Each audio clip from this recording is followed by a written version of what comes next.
Hi, everyone. Judge Andrew Napolitano here for Judging Freedom. Today is Monday, September 9th, 2024. Anya Parampol is here with us to talk about scandals in Israel and why does the United States hate certain Latin American countries? But first, this. A divisive presidential election is upon us, and the winner is gold. Let me tell you what I mean. Since 2016, our national debt has grown a staggering 70%, and gold has increased by 60%. Do you own gold? I do. I bought my gold in February 2023, and it has risen 33%. You've heard me talk about Lear Capital, the company I trust. Let me tell you why. Recently, Kevin DeMeritt, who is the founder and CEO of Lear, assisted the FBI in discovering a nationwide gold theft ring. And because of Kevin's good work, the FBI caught these people before they could steal anymore. That's why I have been saying the people at Lear are good people. They believe in America. They believe in their product, and they're honest to the core. So take action right now, my friends. Call 800-511-4620 or go to LearJudgeNap.com. Protect your savings and retirement before it's too late. 800-511-4620, LearJudgeNap.com. Remember, hope is not a strategy, but gold is. Anya, my dear friend, welcome back to the show, and thank you for your time. Thank you very much for joining us. It's a pleasure for the audience and for me. Over the weekend, Prime Minister Netanyahu made a public showing of the fact that he has ordered the IDF to invade Lebanon. This is the third time he's done it. He did so while the commander of U.S. forces in CENTCOM, which, though it's headquartered in Florida, covers Europe and the Middle East, was with him in, I'm not sure if they were in Jerusalem or in Tel Aviv. Does this mean anything to you that he's made this kind of an announcement? Can the IDF possibly take on Hezbollah when they can't defeat Hamas? I think this tells me that Netanyahu is increasingly desperate and trying to manage the narrative that he is embarking on a great regional war in the Middle East. I mean, we already know that the Israelis don't respect the sovereignty of Lebanon as it is. They've been engaged in exchanges with Hezbollah and pushing the limits there, firing into Lebanon, killing Lebanese civilians already throughout this war. And it's really, I think, just a tactic that serves two purposes. One, try to bait Iran into a deeper conflict or a more aggressive position with Israel. But more importantly, his comments came just after the U.S. Secretary of State, if you want to call him that, Antony Blinken, made a remark claiming that the peace negotiations were 90% there, close to the finish line. So Netanyahu's statement effectively comes out and sabotages Blinken's public face, though I would say that Blinken himself is just buying Netanyahu time, as he has throughout this entire war. And it was interesting to me, actually, to watch Netanyahu's speech last weekend, not just this previous one, but before that, when there were hundreds of thousands of Israelis in the street, close to 500,000, demanding Netanyahu reach a ceasefire and just simply bring the remaining prisoners of war or hostages home in an exchange. And an Israeli journalist asked Netanyahu after his speech, during which he said, basically, no, there's no chance we're going to make a deal. I'm just pushing forward. The journalist said, well, President Biden in the United States said that you're not behaving well. And Netanyahu responded with the words of Antony Blinken, saying, well, actually, Antony Blinken says that I'm trying really hard to make a peace deal. And so I think this is part of a dynamic where you have Netanyahu acting like a madman in the public and trying to ramp up war.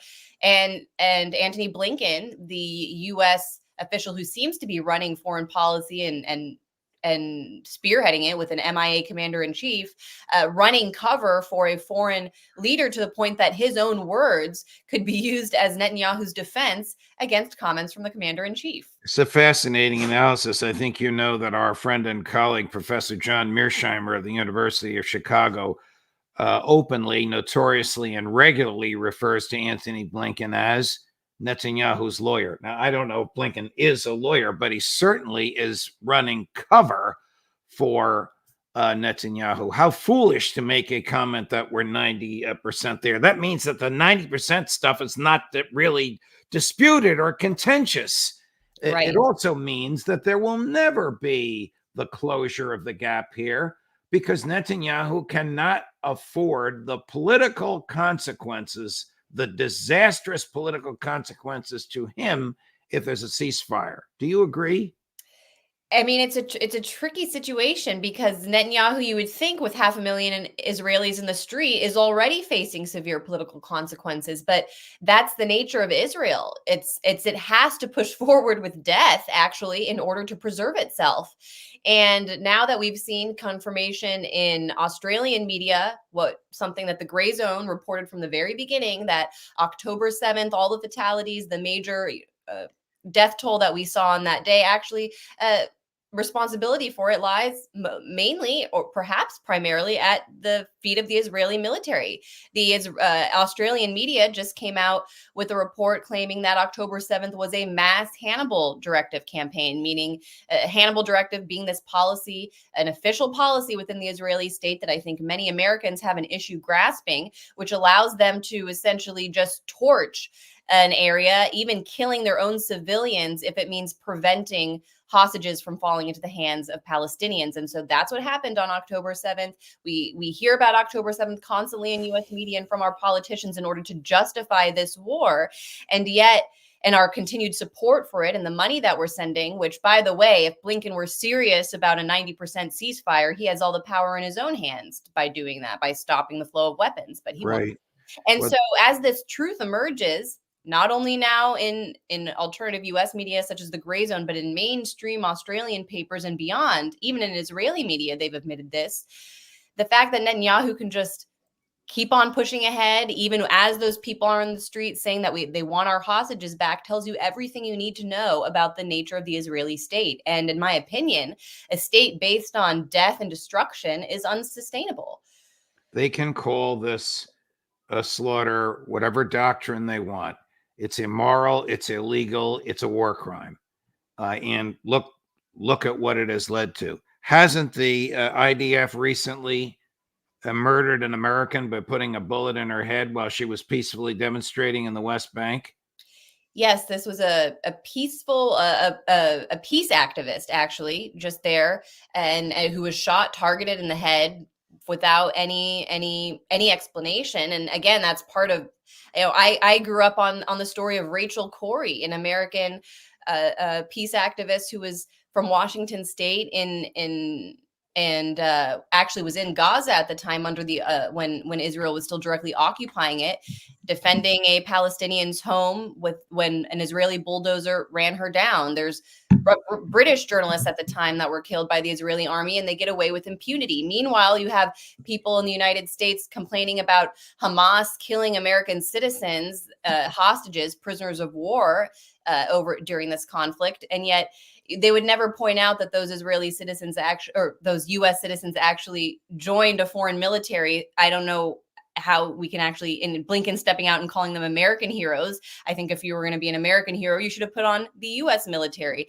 uniform, and then maybe you would garner that level of respect. But instead, you see this hypocrisy, no attention on the Americans killed by the Israeli forces, whether it's in the West Bank or beyond, and or even just with the World Central Kitchen. Remember just a few weeks or months ago when the Israelis carried out a double strike on a convoy of humanitarian aid workers. How much more do the Israelis have to demonstrate that they don't care about human life, even if it's the Americans? They're openly biting the hand that feeds them. And the hypocrisy from the State Department again, says a lot about Antony Blinken and who he truly works for.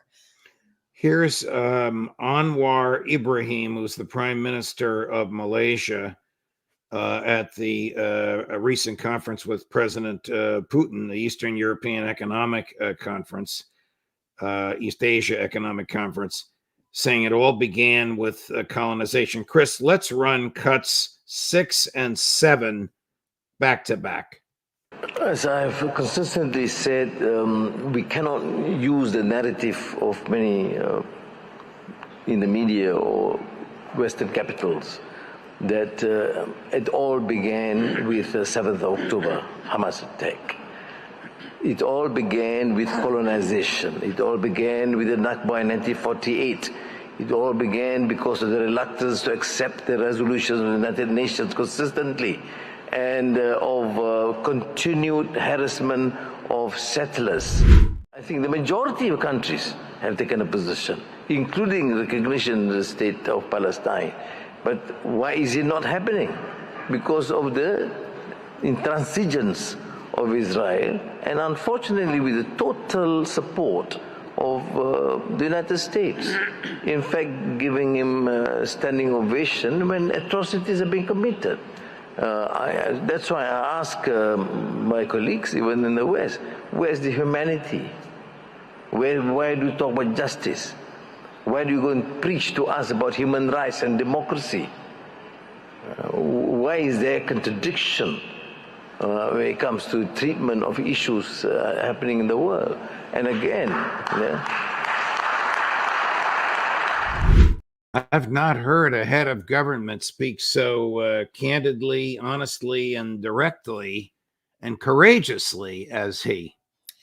Indeed. And I think Putin's facial expression suggests he agreed with the president of Malaysia there. And the reality is, yes, I think the majority of the world is far beyond where the United States are and our allies. It's just that we've been able to exercise such extreme bullying tactics in the international community to prevent any sort of response, be it at the UN or elsewhere.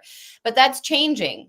That world that you see on stage there with Putin is, I think, the direction that that we're moving into, and the the rules-based international order that the West has attempted to prop up since World War II, I think, died under the stewardship of Antony Blinken and Joe Biden. It's never been more clear that the Western ideals that we profess are all based on hypocrisy, and we don't have a leg to stand on. We should actually maybe be working on building our strength up internally and showing ourselves as an example to the world, instead of cracking down on free speech and making a mockery of our own constitution, while at the same time making it clear that we do not care about human rights, we do not care about human life, and making our block, our sphere of influence, simply outdated and worthless to rising powers. Before we leave Israel for other topics, this is hard to believe, but have Zionists called for you and your husband Max's death? Yes, that was in response to a tweet that I made about Dana Bash being protested at her book events, which I think is completely valid. Dana Bash, I love to watch CNN because I think it's where the sausage gets made. It's where you get to see the political theater playing out. And if you watch it with a critical mind, you can tell exactly what's going on. So at the beginning of this war, after October 7th, I watched a whole lot of Dana Bash manufacturing consent for this war, saying some of the most disgusting things, even in response to children getting slaughtered. Well, at least they weren't raped. I saw her make that statement once, which is absolutely disgusting. And just she and Jake Tapper, Wolf Blitzer as well, who's a former AIPAC employee, really do not hide the fact that they're Jewish supremacists and that they are constantly pushing Israel's narrative on US media, and again, manufacturing consent for this mass death campaign. So I made a statement saying protests at our events were justified. And in response, a crazy Zionist lunatic on Twitter looked up a home address of ours and tweeted it, said, if anyone would like to pay Anya and Max a visit, here it is. She sent us DMs saying, TikTok, somebody will come to see you on Sunday. But thankfully, after we publicized that, I think enough people mass reported her that her account was suspended. So, but I mean, this is just the way the Israelis operate, or Zionists here. I mean, they are so violent. That's all they have going for them, because they can't make an argument based in humanity and love or anything positive. It's all just destruction for them. And so it's what we expect, sadly. What is your understanding of the theft by the United States government of the plane used by President Maduro of Venezuela? This is a remarkable story, Judge, that just came out last week, though. The plane itself, the U.S. apparently seized in May. Just last week, the U.S. then flew it back, or seized it and flew it to Florida, taking it into U.S. custody. So this is part of a trend of the United States acting as if its jurisdiction applies to the entire planet. And this is especially the case when it comes to Venezuela and the sanctions we levy there. They said, actually, in addition to claiming that the plane was seized, the U.S. seized the plane because of Maduro's misgovernance, which, I mean, then how is Air Force One still operating if anybody can just seize a plane because of bad leadership? That's ridiculous. But they also said that it was purchased in a way that violated U.S. sanctions. Well, Earth to the Treasury Department, your jurisdiction does not apply beyond the borders of the United States. So you don't actually have the right to go seize this plane in the Dominican Republic, except for the fact that the U.S. has subjugated so many governments around the world. And apparently this new government, which, yes, just changed in the Dominican Republic, is more subservient to U.S. interests. It's exactly like a case that I write about in my book that saw the United States actually carry out the kidnapping of a Venezuelan diplomat named Alex Saab when he was refueling his jet in Cape Verde in 2020. That was, again, there was a warrant issued in the United States, and only by pressuring a government that was subservient to the U.S. in Africa were they able to force local authorities there to force him off his plane and into Cape Verde in custody, and he was eventually extradited to the United States. It's a bit similar, actually, to the case of Julian Assange, where the U.S. believes that it has the ability to, and it does, unfortunately, because so many governments around the world are willing to bend to our will because we promise them aid investments and, oh, we'll build up a nice, beautiful U.S. embassy in your capital and pump a bunch of money into your economy. That's the way the world works for now. I think because we've exercised such criminal, just blatant criminal acts like seizing and stealing a plane, which honestly is a bit petty. It's not as if Maduro's not going to be able to fly around anymore. That, again, we're only doing damage to ourselves at this point and exposing ourselves as hypocrites and exposing what the rules-based order is all about. And it doesn't look good for us going forward if this is how we're going to keep behaving, I think.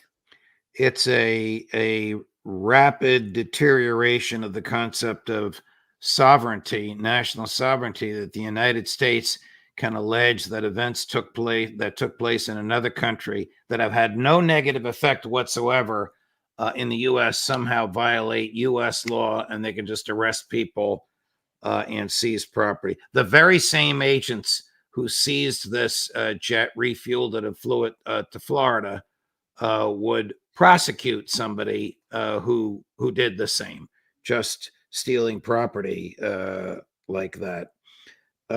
Why do they hate Maduro?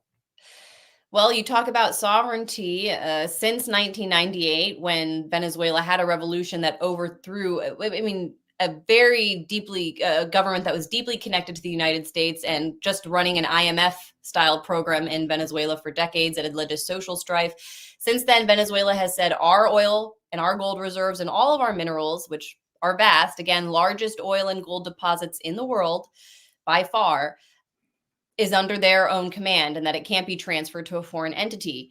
That really upset ExxonMobil and the U.S. government and the IMF and the powers that lie behind them. And since then, they've been working to undermine first Chavez's government and now Maduro's. I always bring up the example of Maduro attempting to repatriate Venezuela's gold. Billions of dollars worth of gold stored in the Bank of England just a few months before the United States initiated this coup attempt that saw it recognize a shadow government and then gave London the ability to just say, oh, we don't actually know who the government is in Caracas, so we're holding this gold indefinitely. Worked out great for the UK if the gold is even still there. Really makes you wonder, I think, about some of those gold deposits that were in the United States as well. And Maduro, for any flaws that you want to say are in that his government has, I'm not here to defend every element of it. I think that Venezuela has the right to be sovereign. And unfortunately, in the United States, there's this mentality, even within certain circles that, might understand why war in Europe doesn't make sense for us, still view South America and the Caribbean as our backyard in this traditional Monroeist way. And so they can't handle the fact that Venezuela has, because really we boycotted them and issued sanctions against them, gotten closer with Russia, China, Iran, rising powers that, again, are moving away from this Western-dominated rules-based order and establishing their own way. And so the United States would love to have Venezuela back in its orbit. They would love to have Exxon back pumping the oil. And these are comments that even John Bolton, Trump's national security advisor, made publicly at the initiation of that coup attempt in 2019. But the ridiculous, just to spell out how ridiculous this policy is now, because we're in 2024, the government never fell. Guaido and these figures that the U.S. recognize as the government of Venezuela are now in Miami and scattered throughout the United States and Spain. So they have no authority. Again, it couldn't be any more clear. And yet we refuse to reestablish relations with Venezuela, even at a time when we've let in millions of Venezuelan migrants through the TPS program and are now dealing with the blowback of that policy. We don't even have a functioning embassy, Venezuelan embassy in Washington, D.C. It is completely empty. And yet we have all these Venezuelans here that can't get any services. It's a complete disaster.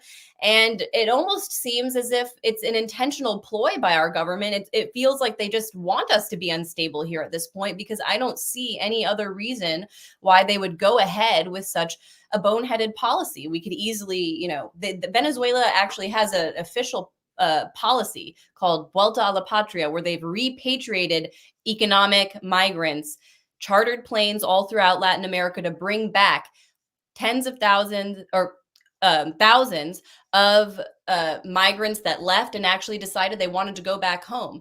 And the Venezuelan foreign minister, actually, I had an event with him in New York just a few weeks ago. He told me that they've tried to reach out to the United States and to the UN to implement a similar program in the United States. And we won't return the calls. We won't actually engage with them and discuss any possibility of repatriating some of these migrants, or just at least having a dialogue or relationship with a country where we now have millions of their citizens. It's really scary, actually, when you think about how misguided and ridiculous the people that are running Washington, how they behave. Your knowledge of these matters that are not on the top of the fold or even the front page of American media is vast and extraordinary. What is the involvement, if at all, in any of this with Javier Milei, the new president of Argentina? Well, Javier Milei should be studied as a great branding campaign, because he's taken what was just the traditional IMF neoliberal agenda that has existed in Latin America for decades and branded it as libertarianism. Yeah, he's slashing the government spending and slashing government ministries. And so maybe some American libertarians think that that's really cool. But in reality, that is just the agenda that the IMF has prescribed in these countries for decades. And that's what he's carrying out. It's not even a sovereign Argentine policy. He's pegged his currency to the dollar, made his government more dependent on foreign bankers, and even shipped some of Argentina's sovereign gold supply overseas, which I don't know how any libertarian could support that. In addition, since April, when he met with the commander of Southcom, he's announced an intention to join NATO. Don't have to consult a map, or I've never seen any map that includes Argentina as part of the North Atlantic, pretty far down south, last time I checked. And yet he's part of this trend, such as Zelensky, of leaders that want to join NATO and push their region further in the direction of conflict. And so what we're looking at, I mean, Zelensky, when he was elected, one of the first trips he took was to Israel. Then he went to the G7 meeting and had a big celebration with Zelensky for being, I guess, I don't know, puppets of bankers and Western hegemony. And now he is attempting to, through his words, calling for the arrest of the president of Venezuela, his regional neighbor, and taking really extreme rhetoric against left-wing governments in the region. It seems as though he is setting himself up to act as a leader and Argentina as a staging ground for a wider regional conflict. The U.S. has announced an expansion of a base there, a naval base in Argentina. And there is now this push, yes, to bring him into NATO, which I think would be a disastrous policy. It would only lead to more instability, this time on the American continent. And as I mentioned, the Russians, the Chinese are very close with the Venezuelans. There are Russian military advisors in Venezuela. They do joint military operations. The Venezuelans buy all of their weapons from Russia ever since we boycotted them back in 2006. And so what we're looking at here is not just a potential conflict between Argentina and Venezuela, but the same regional powers that are fighting in Europe right now and the Middle East. It would be an expansion of the world war that we are living through to the American continent, when we could simply just wake up one day and say, look, we want to get along with Venezuela and all these other countries in the region, stop trying to undermine them through our NGOs and our covert, dirty operations in the region. We could just make mutually beneficial agreements and live in a world that I think would be much happier and much more positive, much more stable for the American people. Because if this conflict, or if Zelensky has his way, if we really think NATO is going to be a positive influence in South America, then we're only going to end up with more migrants and more instability on our border. We have never lived through something like that. We've only been dealing with wars in Europe and the Middle East for quite some time. So why we would invite that to our backyard really baffles me. Last subject matter, if I could. Over the weekend, the head of MI6 and the head of the CIA sat next to each other in public and took questions at a Financial Times conference. Sir Peter Moore, the head of the MI6, made a truly absurd statement about the Russians in Ukraine. I'd like your thoughts on it. Chris, cut number 10. And it's important to remember how this started. It started in this phase with Putin mounting a war of aggression in February 2022. And 2.5 years later, that failed. It continues to fail. The Ukrainians will continue to fight. We will continue to help them to fight. And it's difficult. Not a word of truth in anything he just said. It's almost absurd. It started 2.5 years ago, and Putin has failed already. Yeah, I think that would be news to the Russians currently. But the odd thing that I'd point out there is that it's the CIA, MI6, all there at for a financial paper. I think that really encapsulates our relationship with the British. I grew up thinking we fought our independence from the British, but the older I get, the more that I realize that actually our government is run by a bunch of Anglophiles and people who actually still see us as wedded to Europe. And so that is the core relationship that has pushed us into this conflict with Russia. It serves no interest, I don't think, American interest to fight Putin in Europe, but it definitely has been a trend for the British to fight those wars, and they're using our men. Here's what the two of them said. Bill Burns said the offensive into Kursk put a dent in the narrative propagated by President Putin. Sir Peter Moore said, I think they have to a degree changed the narrative. Why are these two concerned about the narrative? They're propagandists, yes, even though they're the head of the two of the largest spying agencies in the West. Yes, and that's all they care about is the narrative. They don't care about the fact they've been fighting to the death of the last Ukrainian. And I'll note that I just became aware today of this new statement from Victoria Nuland when she basically admits openly that the United States and Britain, through Boris Johnson, sabotaged a peace deal in 2022 because, in her words, the deal would have prevented Ukraine from buying more American weapons. And she's smiling, grinning like the Cheshire cat while making this stunning admission that she and the British are openly satisfied to fight to the death of the last Ukrainian. That, to me, is sick. It's sick. And those are the people running our country. So I would like Americans to wake up and make a change. I don't know how we can do it, but I'm tired of it. I'm really tired of these people. Anya, it's a pleasure, my dear friend. Thank you very much for joining us. Before you leave, I just want everyone to know that I love the gray zone. And if you like Judging Freedom, you will love the gray zone, where you'll see more of Anna and her husband, Max Blumenthal, and their colleague, our dear friend, Aaron Mate, as well as the others who labor mightily as investigative journalists to take on the powers that are. Thank you, Anna. It's a pleasure, my dear friend. The love is mutual, Judge. Thank you. Thank you. Coming up later today at 2:00 this afternoon, a person I have known for 50 years, the one, the only, the great Ralph Nader. And at 3 this afternoon, my best buddy from Fox, an expert on why things cost more than they should, Charlie Gasparino, Judge Napolitano for Judging Freedom.